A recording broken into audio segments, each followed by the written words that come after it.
Welcome back to Chasing Sparks with Tasha, the podcast where we stop trying to have it all figured out and start paying attention to the small, honest, and often messy moments that remind us we're human. Today we're diving into something we don't always love to admit, but we've all done it: ignoring the red flags in ourselves. You know what I mean. You're snapping at people for breathing too loudly. You feel disconnected, exhausted, kind of like you're running on autopilot. But hey, it's probably just because you didn't get enough sleep, right? Or maybe it's Mercury in retrograde again. We get creative with the excuses. The truth is, many of us are better at spotting red flags in other people than we are in ourselves. We can give advice like pros, but when it's our own inner warning signs, we justify, we delay. We say things like, it's just a busy season, or once this project is done, I'll feel better. Except the season never ends, and the project leads to three more. Psychologically speaking, what's happening here is a whole lot of cognitive dissonance. That's the discomfort we feel when our actions don't align with our values. Like when we say we value rest, but haven't had a full weekend off in 6 months. Or when we say boundaries matter, but we're still answering texts at 11 p.m. because we don't want to seem difficult. We feel that friction, but instead of changing the behavior, we twist the narrative to ease the tension. We downplay the impact. We normalize the discomfort. Why?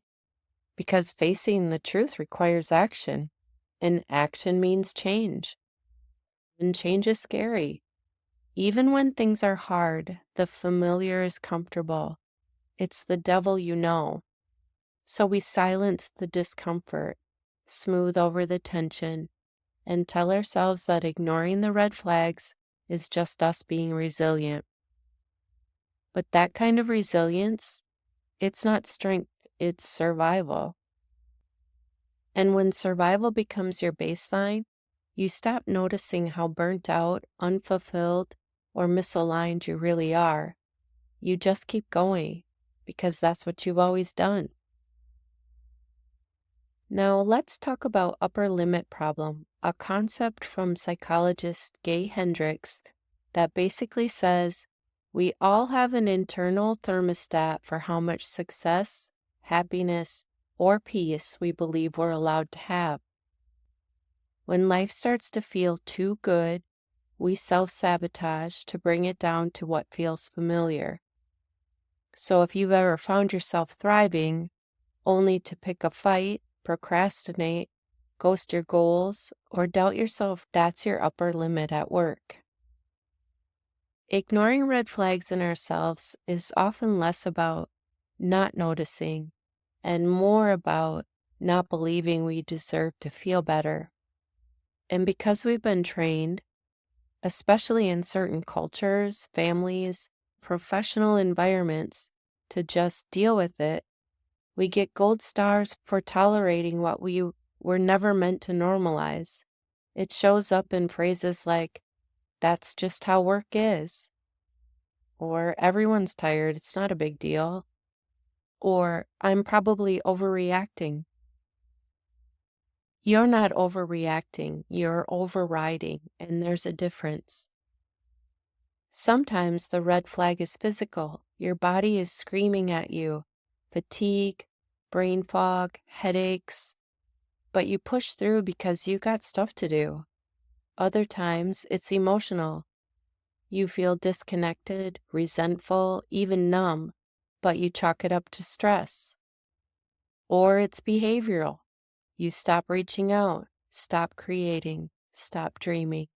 And instead of asking why, you just assume it's a motivation issue. But here's what I've learned, both through experience and research. When your energy starts to drop, your spark starts to flicker, and everything starts feeling harder than it should, it's not always because you're doing too much. Sometimes it's because you're doing the wrong things for too long. And if that hit you in the gut, Same. We stay too long in jobs, relationships, routines, and patterns not because we're lazy, but because change costs energy we don't think we have. We tell ourselves it's fine because admitting it's not fine might require a shift we're not sure we're ready for. But what if that discomfort you keep shoving down is actually your inner guidance system lighting up? What if that nagging feeling is a spark trying to break through? And look, I'm not saying every red flag means quit your job, end the friendship, or sell your belongings and move to the woods. What I am saying is that those internal cues deserve attention, not dismissal, not justification, not I'll deal with it after this week. Because when we ignore those sparks, those little flares of discomfort or desire, we don't just lose clarity, we lose trust in ourselves. Let's take it back to the psychology for a sec. When we consistently override our own signals, we start training our brain to believe we can't be trusted with the truth. We become emotionally disconnected from ourselves, and then we wonder why we don't feel aligned, fulfilled, or inspired. But here's the good news. You can retrain that trust. It starts by noticing, by asking, what am I tolerating that's draining me? And why do I feel like I have to stay in this discomfort to be worthy, successful, or strong? Ask yourself, do I feel like rest has to be earned? Do I silence my needs to avoid conflict? Do I keep choosing what's familiar even when it's not good for me? These aren't comfortable questions, but they're freeing because once you admit what's not working, you give yourself permission to stop pretending. And in that space, you find sparks, the real kind, the ones that say, hey, you're not broken. You're just ready for something different. The ones that nudge you toward truth, alignment, and maybe even peace. So, to wrap this up, ignoring your red flags doesn't make you weak. It makes you human. But paying attention to them, that's where the growth lives. That's where the healing starts. That's where your energy returns, your creativity reawakens, and your spark finds oxygen again. And look, it doesn't happen overnight. Sometimes you just start by telling a friend, hey, something feels off and I don't want to keep pretending it doesn't. Sometimes you write it down. Sometimes you just notice without acting right away. That's okay too. Awareness is the first step. But the truth is, you already know what your red flags are. You've just been trained not to take them seriously. Let's change that. That's it for today's episode. If something in this spoke to you, share it with someone who might be brushing off their own signals.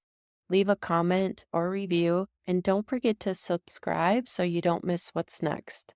And remember, keep chasing those sparks. They're out there, especially the ones hiding behind the red flags you're finally ready to stop ignoring. See you next time.